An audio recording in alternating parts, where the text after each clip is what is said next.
those years from when you are emotionally aware, 8, 9 to even your mid-20s, those times are crucial. And if people don't get the right strategies, the right solutions to cope with negative emotions, because you can't stop negative emotions, you can only respond to them. And if you don't know how to, that'll program your trajectory for the rest of your life. You know, so it is powerful what you're saying.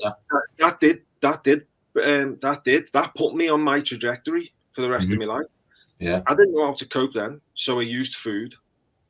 As I got to 10, 11, 12, and I was going into high school, then because I was fantasizing about how I can change my life, or, you know, how I can make my life be like everybody else's, how can I have brown hair, how can I have, you know, nice clear skin, how can I have a better body image, how can my parents be together and be perfect, how can I have this pair, because I was fantasizing about fixing what was broke, if you will, and I wasn't fantasizing about how I could positively impact the rest of my life.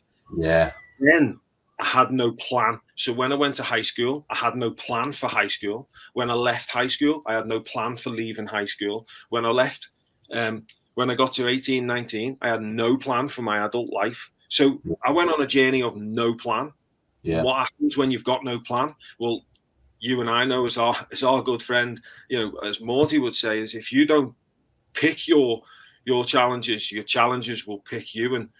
And that was it. I went on a path of boredom. Lack of purpose.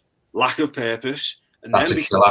I think a lot of men struggle with that. We know the mindset, you know, there is female parts of the brain, male part of the brain, and whether you like it or not, we're stereotyping a little bit here.